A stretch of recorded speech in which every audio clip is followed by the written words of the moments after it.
mengucap syukur Tuhan. Kau adalah Allah yang melindungi kami Tuhan. Kau Allah yang melingkupi kami Tuhan, orang-orang yang berdosa ya Bapa. Kami mengucap syukur. Dan ini hati kami Tuhan. Kami ingin mengingat kebaikan-Mu Tuhan.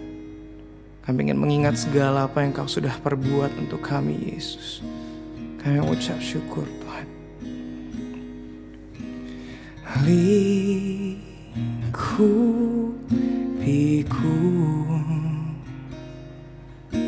dengan sayap-Mu, naungiku dengan kuasa-Mu. Di saat badai bergelora, ku akan terbang bersama-Mu. Bapa, Kau Raja atas semesta, ku tenang sebab Kau Allahku.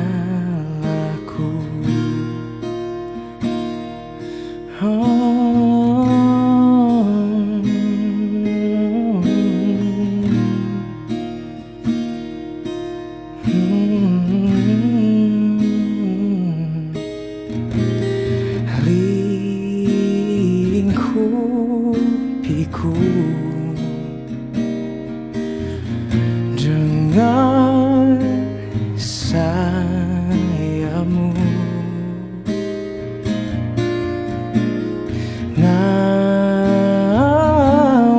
naungiku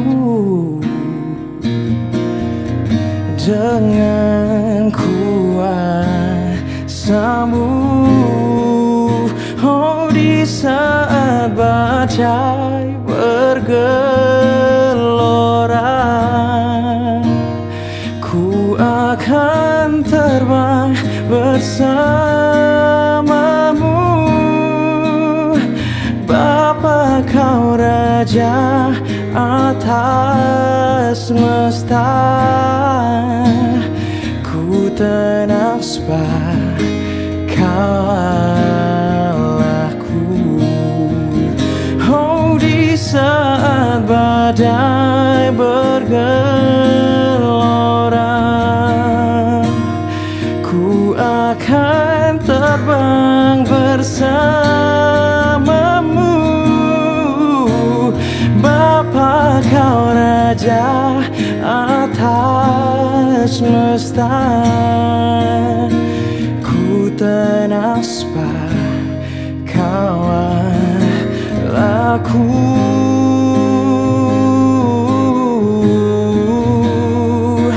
Ku tenang sebab Kau Allahku. Kau Raja yang baik, yang melindungiku dari segala mara bahaya.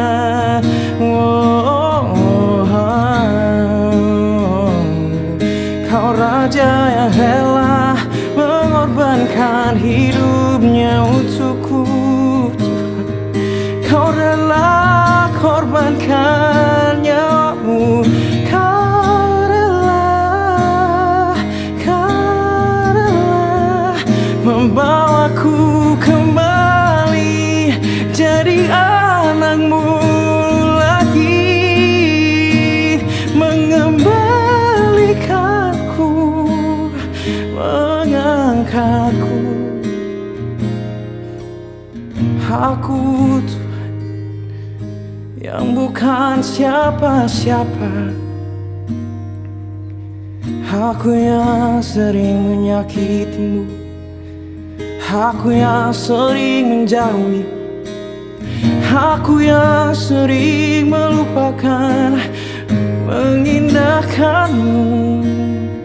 Kau rela mati untuk orang sepertiku Tuhan. Betapa indah Betapa mulia Kau Rajaku, Kau penyelamatku. Oh, oh.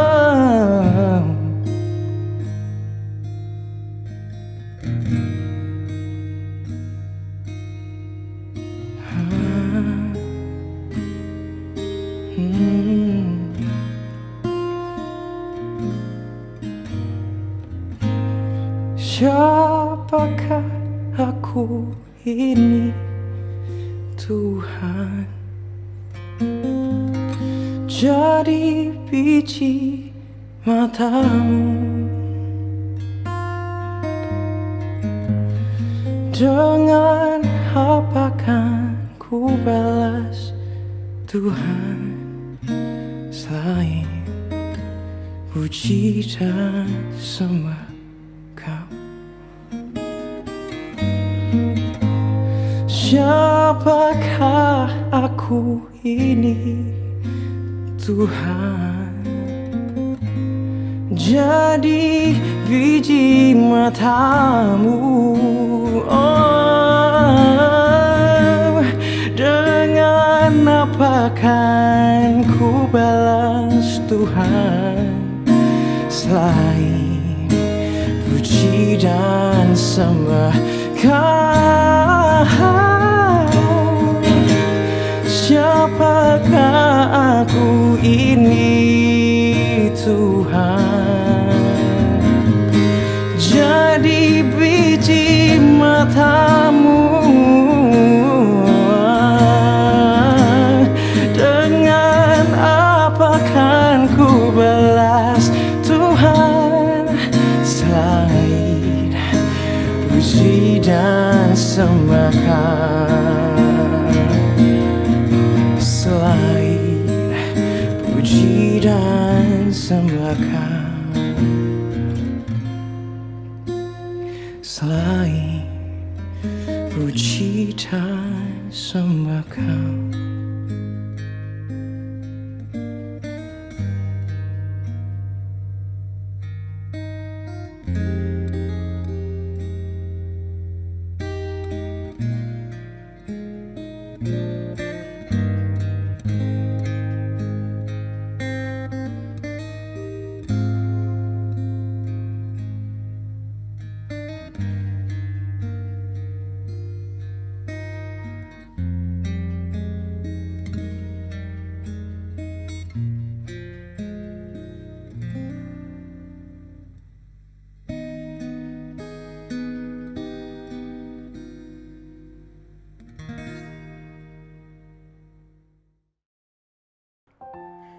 Shalom, kita ketemu lagi di bulan April dengan sesuatu tema yang sangat luar biasa untuk membawa tuntunan daripada kehidupan kita sebagai orang percaya untuk semakin hari kita semakin diubah, diperbaharui untuk kita menjadi dampak dan menjadi berkat. Mari kita akan berdoa bersama-sama. Bapa, kami mengucap syukur buat kebaikan-Mu. Kami melihat tuntunan-Mu begitu luar biasa dalam setiap hari, setiap bulan dalam kehidupan kami.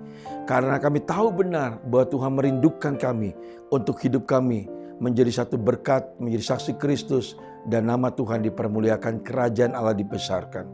Di dalam nama Yesus kami sambut firman-Mu dengan penuh ucapan syukur. Haleluya. Amin.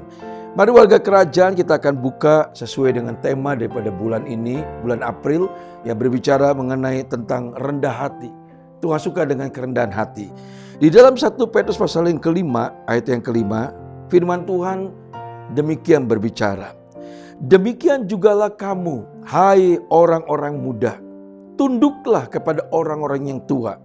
Dan kamu semua rendahkanlah dirimu seorang terhadap yang lain.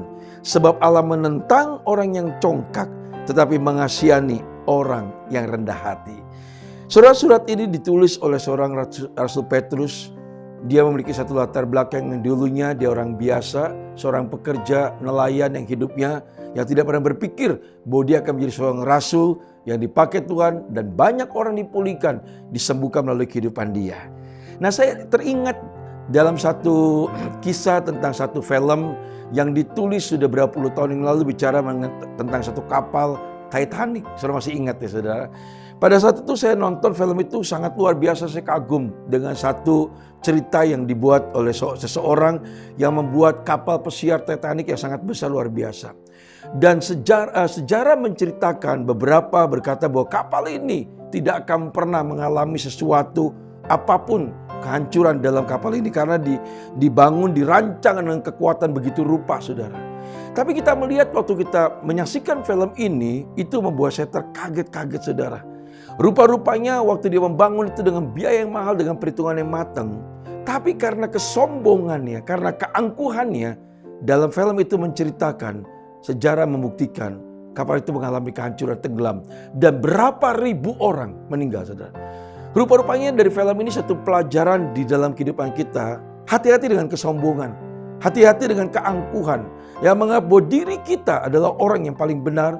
Menganggap diri kita adalah orang yang berkata, oh saya gak perlu yang lain. Nah kita melihat ini satu pelajaran firman Tuhan. Di dalam Matius pasal yang kelima juga, saya mau sampaikan ayat yang kelima. Tuhan berbicara sangat kuat kepada kita. Dia suka dengan orang yang rendah hati. Karena dia berkata orang yang rendah hati itu, dia akan mendapatkan kebahagiaan dalam hidupnya. Matius 5 ayat 5 berkata gini, berbahagialah orang yang lemah lembut, karena mereka akan memiliki bumi. Lemah lembut itu berbicara mengenai bukan gemulai, orang yang rendah hati. Setiap orang yang sudah bertumbuh kehidupan rohaninya, pasti dia punya sifat yang rendah hati. Kelembutan dalam kehidupannya saudara ya. Nah apa arti rendah hati? Ciri-ciri yang pertama, dia adalah orang yang hormat dan tunduk kepada orang yang di atas dia. Terutama dia tunduk kepada firman Tuhan. Kedua, kepada orang di atas dia, kepada orang tua dan kepada seluruh orang-orang yang di atas kita. Nah seringkali kita tuh menjadi orang yang sombong. Kita pikir bahwa kita ini hebat. Kita pikir kita di atas segala semua yang kita gak bisa salah. Saudara hati-hati, Tuhan paling benci sama orang yang sombong. Kita lihat Nebukadnezar suatu saat dia memegahkan dirinya dengan kerajaan Babelnya. Suatu saat Tuhan pukul dia, Tuhan hajar dia, Tuhan hukum dia. Kehilangan akal sehatnya. Sehingga dia mengalami berapa puluh tahun. Dia kehilangan daripada akal sehatnya. Tapi akhirnya dia kembali menyadari bahwa cuma satu orang yang berkuasa di dunia itu, raja segala raja. Yesus nama dia dikembalikan oleh Tuhan.